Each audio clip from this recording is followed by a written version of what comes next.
We got a story time, part one. All right, how I never got my mom's ashes and my biological brothers tricked me into signing the papers for them. So, me and my mom have never been very close. I was adopted as a child, and my mother was, how you say, abusive beyond measure. So the fact that we didn't have really a close bond, I didn't really know a lot of what goes on in her life, you know? And I'm in another state. I moved states. So I don't get to like go see her or anything. So maybe about a week before she died, I was having like a hard time for some reason. I was very emotional, and I'm a reader.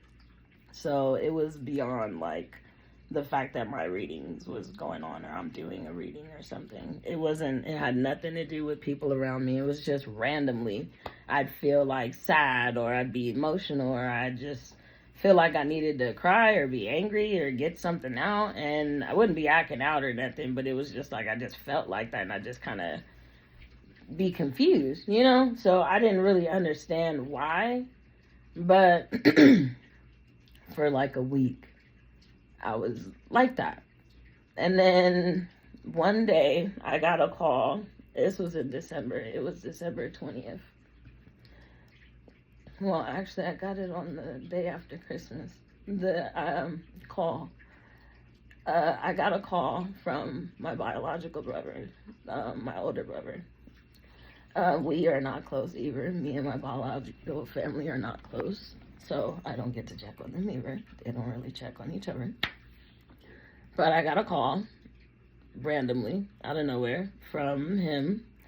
And he was like, hey, it's been a while. I'm like, yeah, what's going on? What you need? And he's like, well, I was letting you know that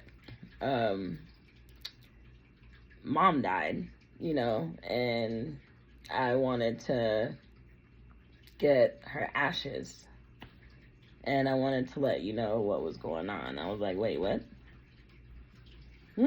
Mom died? What are you talking about? So he's like, yeah, about a week ago, 2 weeks ago,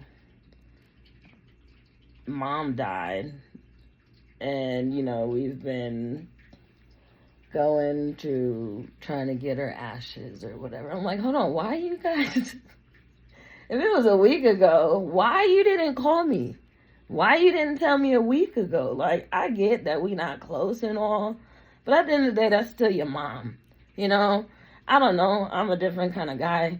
I'm the type, like, I forgive. I don't forget, but I forgive. And when it comes to spirituality, you genuinely have to forgive and let go, or you're going to be stuck holding that. And I'm not the type to hold. I'm not the type to want to be in a grudge space internally with myself and not be able to get through my shadow work. So I've worked hard to be where I am right now, and I would love to keep that. So I've, again, let all that go. I'm like, I understand that we're not close at all, but I don't understand why you couldn't tell me.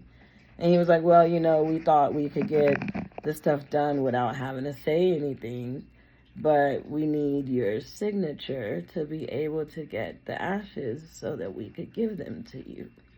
I was like, so you're calling me a week later to tell me that you need my signature so that I could sign for you guys to get ashes? You couldn't get them so that I can get them? It was like, yeah, well, we couldn't get them without you so that we can get them and give you some too.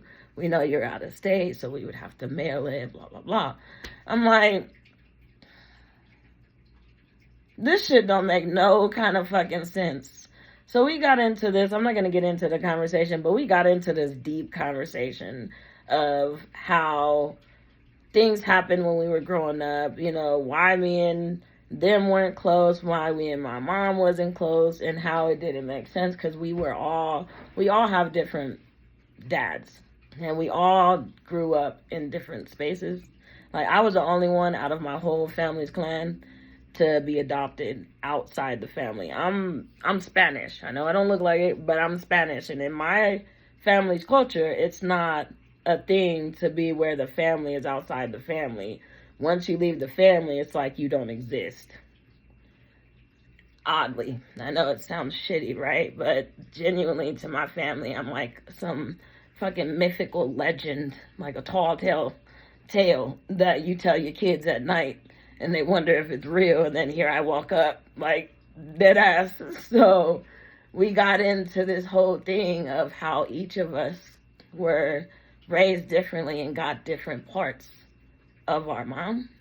Same mom, different dads, but we got to see different sides of her. And both my brothers have seen sides I've never seen, and they got good sides, kind of. Like my little brother, he has probably seen the best side of my mom. My older brother, he didn't see the side before everything went crazy. Me, I lived with the side, in and out, getting kidnapped, all that shit, with the one that lost her fucking soul. Like, I'm the one that went through all the shit that nobody knows exists until you meet me. And then it's like they heard about it, but they never met me to ask until recently. Like, I didn't really get introduced to my biological family genuinely until I hit 21, and I went to go see them. I'm epileptic, so this sound is my machine. Don't worry about it. You'll get used to it while you're on the channel. So we got into it because of some of the things that we were talking about each other's growing up with her. And I guess they felt entitled or something.